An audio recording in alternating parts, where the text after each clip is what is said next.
दज्जाल यहूदियों की नस्ल से होगा, जिसका कद ठिगना होगा, दोनों पांव टीढ़े होंगे, जिस्म पर बालों की भरमार होगी, रंग सरख या गंदमी होगा, सर के बाल हबशियों की तरह होंगे, नाक चोंच की तरह होगी, बाएं आंख से काना होगा, दाएं आंख में अंगूर के बकदर नाखना होगा, इसके माथे पर काफिर लिखा होगा, जिसे हर मुसलमान बासानी पढ़ सकेगा।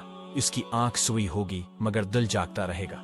शुरुआ में वो ईमान वसलाह का दावी लेकर उठेगा, लेकिन जैसे ही थोड़े बहुत मुतबाइन मिसर होंगे, वो नबूत और फिर खुदाई का दावी करेगा।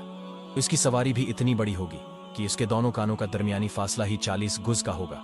एक कदम ताहद निगाह मसाफत को तय कर लेगा। दज्जाल पका झूठा और आली दर्जा का शाब्देबाज होगा। उसके पास गलों के ढेर और पानी की नहरें होंगी।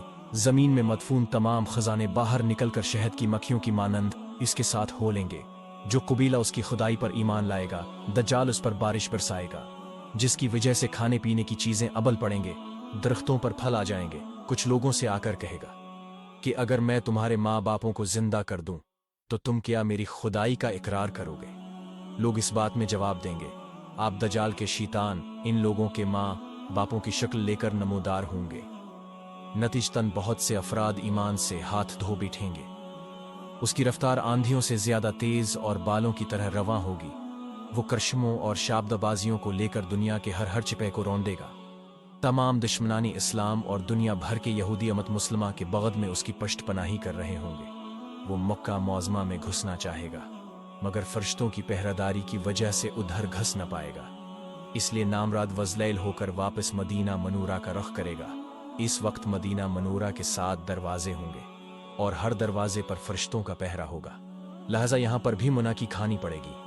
अन्हीं दिनों मदीना मनूरा में 3 मरतबा जलजला आएगा, जिससे घबराकर बहुत सारे बेदीन शहर से निकलकर भाग निकलेंगे। बाहर निकलते ही दज्जाल इन्हें लुक़मा तर की तरह नगल लेगा।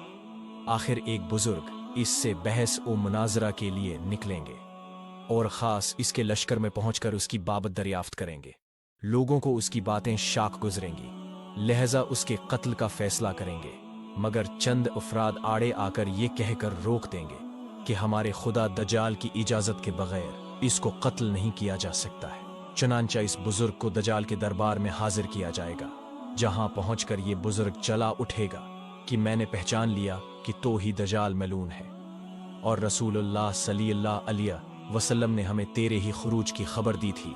दज्जाल इस खबर को सुनते ही आपे से बाहर हो जाएगा और आस को कत्ल करने का फैसला करेगा। दरबारी फौरन उसके 2 टुकड़े कर देंगे। दज्जाल अपने हवारियों से कहेगा कि अब अगर मैं उसको दोबारा जिंदा कर दूं तो